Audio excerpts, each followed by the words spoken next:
welcome to Gurney Shift, and I'm Ryan. And I'm Jason. And this is the actual minute 20 of Fast and Furious. Yeah, we had a mistake. Yes. Someone, whoever did the intro last minute, said that was minute 20, and it wasn't. It was the interns. They wrote our script, and they messed that up for us. Who's the intern, or who's the guy on Joe Rogan? Mitchell. Mickey. Look that up. Mickey? What is it? No, it's not Mickey. It's I think it's an M. Mitchell. That's your middle name. Why'd you go with your middle name? I don't know. I thought it sounded right. It's a great sounding name. Matt. No. It's not an M? I don't know. Why would you remember just the first letter, not the rest of the letters? I don't know. It just sounds like it would work. Why am I up so high? Isn't it Jesse or something? Jesse. No. All right. Okay. So we don't know who wrote the script wrong for us, but someone did. All right. So we're back looking for Braga. They're looking over some of his statistics here. I noticed this right away. Yeah. We're 2 seconds in. Okay. Watch what this girl. I don't know her name. Okay. The Asian lady. Yeah. I'm gonna back it up 1 second. Oh boy. Or just back it up 3 and play it 4 seconds forward. Okay. As soon as it switches to her, watch her hand. Okay. Okay, she's swiping on the touchpad. Right. Is she in control of this? Is that what she's showing? Or is somebody else controlling this? Oh. Well, she's the one looking at the laptop. You'd think she'd be in trouble if she wasn't paying attention to the big screen. So maybe she's running the PowerPoint presentation. But what's all the swiping all about? Yeah, she's bringing info up, or? All right. So we see 3 people on the screen. They're the FBI leader, the guy in charge, is saying he's brought more cocaine in than Escobar did in 10 years. Heroin. Sorry. And it's becoming a national threat or something like that. Yeah. I thought it was kind of funny. With heroin. Was it really heroin? Why was I thinking cocaine? Yeah, heroin. And they don't know who he is. Yeah, but we got pictures of 3 associates, and a bunch of them are dead. Do we know? So we got associates. Oh, yeah, there's Letty. Yeah. Letty's on the deceased associates. Yeah. We don't know the rest we don't know any of these other people. Do we know who it is? It's not Toretto, is it? Who Braga is? Yeah. I know who Braga is. Okay. Oh, of course. Yeah. All right. So do you recognize any of these other people? No. Do you recognize any of these? You don't remember them from this movie? Jennifer Lopez. I recognize her. That's not Jennifer Lopez. So as he starts talking about this, though, Brian O'Connor. Jennifer Lopez. Looks like her. She does have big hoop earrings. Yeah. But she's Israeli, not Puerto Rican. Oh, wow. Okay. Is Jennifer Lopez Puerto Rican? I could have just been racist. I didn't even realize it. She's not Hispanic. She's Hispanic. Gal Gadot is you're not saying Hispanic. This? Yeah. Giselle. Yeah, Giselle is not Hispanic. The names up here are Raymond Campos, Phoenix Calderon. Yeah, that sounds right. Know. Giselle Yashar. And everyone else is dead. Now, Brian O'Connor goes deep into thought as this comes up. Do you notice that? As you play this, let me see. He thinks of something. And then he's like, and he gets so distracted by his thought. Oh, he sees Letty being deceased. Yep. Drug courier. Yeah. And so then he's thinking about Letty being dead. And then they're saying, I thought that was funny. They're like, we don't have a name. We don't even have a DOB. Right. A date of birth. Yeah.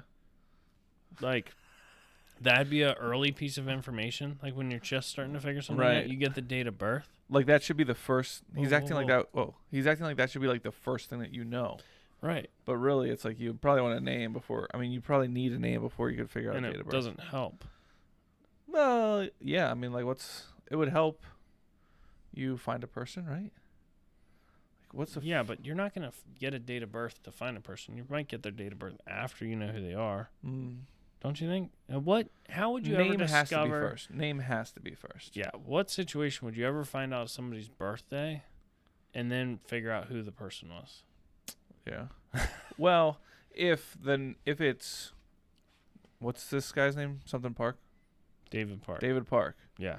If you had his DOB, then you would know which David Park. Yeah, but how would you ever get his DOB? There's no way you could discover somebody's date of birth unless you already knew. It's like, I need a name. David Park. So, and a birthday. Yeah, we're not sure who he is, but we know the guy's birthday. You know what I mean? There's no way you'd find that. Right. I was just at David Park's birthday. It was on Tuesday. Right.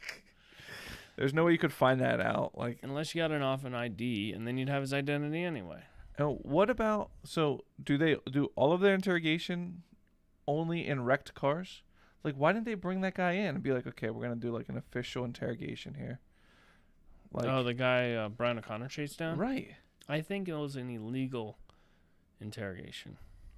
Right, but they couldn't, like, arrest him for anything? But no. Like, you can't that's hold how them. police work works. Right, but like...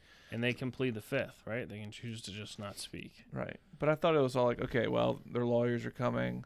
You know, we've got to try and, get information before, someone shows up and says we can't hold these people. They don't have time for that, so he's just killing him. They only have 72 hours, Well, and that's the other thing. If this heroine's a national threat, why are they all of a sudden, they're like, well, you have 72 hours, and then it's done. Like, we're giving up on this national threat. Or maybe it moves to somebody else. Yeah, that could be. Does the FBI get any sort of like kickback on like the bigger case they have, the more money they make? Oh yeah, I'm pretty sure. That came up in that show. Man, what was it called? It was about that cult where the guy lived in this like out in the desert with all these people. And they like bought all these weapons, and then there was like a big fight between the guns. There's like the gun. What are they called? ATF. The ATF and the FBI were both fighting to like bring them down. There's like all this drama because they both wanted the credit. Yeah, that was a good show. Did you watch the show? Is that what you're talking about? Yeah. What was that called? It's the name. It's like it's the name of the town. I thought it was I don't know. I know what you're talking about. Yeah. Our listeners have no idea. Anyhow, don't join cults. Moral of the story. Yeah. But so they weren't doing anything illegal. That was the problem. Right. They were buying guns legally and selling them legally. Right. And they just thought they were a threat. They thought they were. Because they had guns. Right. Lots of them. And he had lots of wives, girlfriends, women. Yeah. Right. But, yeah, it was sad, honestly. Yeah, it was interesting. It's when I think of it as like a parent and think of like the children that were involved in that situation, they had no control. Like they didn't choose to be there. Yeah. Sad. Anyways. So, Brian O'Connor's boss, we don't know his name, do we? He breaks Brian O'Connor's distraction by saying, "What about David Park?" Yeah. And he's like, "I don't have anything yet." And whatever, his coworker's like, David Park ain't worth it. Yeah, he's just another jerk off. Yeah. Like, what? He doesn't know anything about David Park. Like, what? He just doesn't want Brian to succeed. Maybe he's the bad guy. Maybe he's Braga. Oh. He looks like an Arturo. Yeah. Looks like he does heroin. Looks like he sells heroin. But then O'Connor sells this Park story pretty good. He's like, without Park, Braga wouldn't have drivers to move his shipments. Mm-hmm. And David Park definitely has a record because he's got modified cars and blah, blah, blah, street racing. Which I think he's still stretching on all of that, right? He doesn't. Yeah. How does he know that guy gave him the right name? Right. That guy could, especially if you can't keep him. Or what if the guy, like, told that guy the wrong name? Right. Like, I'm going by the name David Park. Right. Why would you tell your, like, actual name? Yeah. Because it's like your parents' name and your siblings' names, and like they would know everything about you. Right.